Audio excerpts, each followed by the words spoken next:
2016 a été marqué par la terreur et par une souffrance humaine inouïe due aux nombreux conflits qui ensanglantent les 5 continents.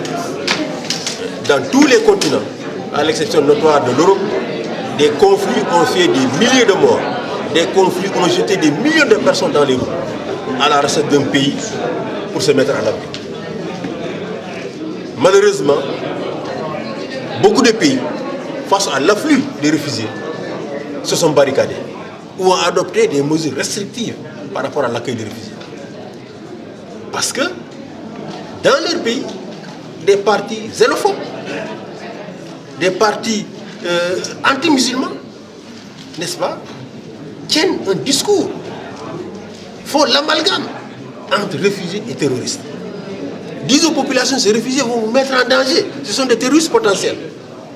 Alors que ce sont des victimes qui cherchent à se mettre à l'abri.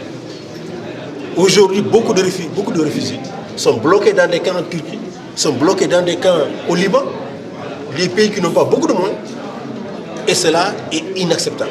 Donc c'est un rapport qui émet de nuit. Absolument, absolument. Et qui dénonce également l'incapacité de la communauté internationale à mettre fin à ces conflits. Au Sénégal, les grandes puissances qui ont les moyens de mettre fin à ces conflits, n'est-ce pas, sont divisées sur la base de leur intérêt économique ou géostratégique. Okay. Dans le rapport, vous avez également fait état d'un recul des libertés d'expression au Sénégal. Absolument. Quelle est la tendance pour le Sénégal dans ces rapports? C'est une tendance toujours préoccupante. L'État du Sénégal a continué, plus que l'année passée, à restreindre la liberté de manifester, qui est une liberté fondamentale. La liberté d'expression et la liberté de manifester sont des libertés fondamentales qui permettent de revendiquer toutes les autres libertés, tous les autres droits. Malheureusement, aussi bien la société civile, les partis politiques ont subi des restrictions indues à la liberté d'expression et de manifester. Et en outre, l'État du Sénégal s'est engagé dans une politique de répression des lanceurs d'alerte.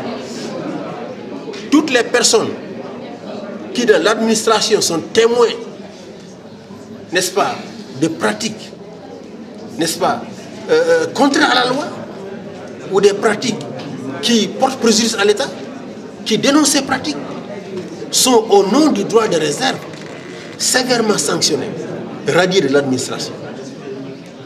On ne peut pas prôner la bonne gouvernance et en même temps réprimer les lanceurs d'alerte, réprimer ceux qui sont témoins des faits et qui décident de les porter à l'attention du public.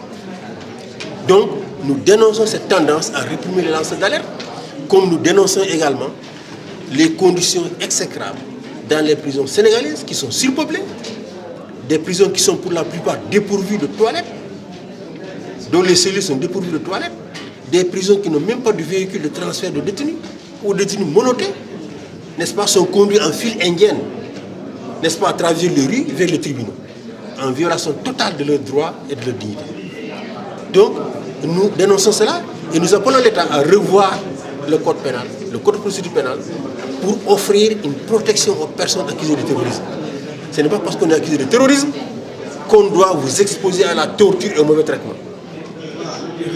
On doit vous accorder une égale protection par rapport au mauvais traitement, parce que la torture est interdite de façon. Signons donc l'adoption du nouveau code minier, qui est un code théoriquement très protecteur des droits des communautés, leurs droits économiques, leurs droits sociaux, leurs droits environnementaux, mais également un code minier qui prévoit des retombées considérables pour les communautés affectées par l'exploitation minière.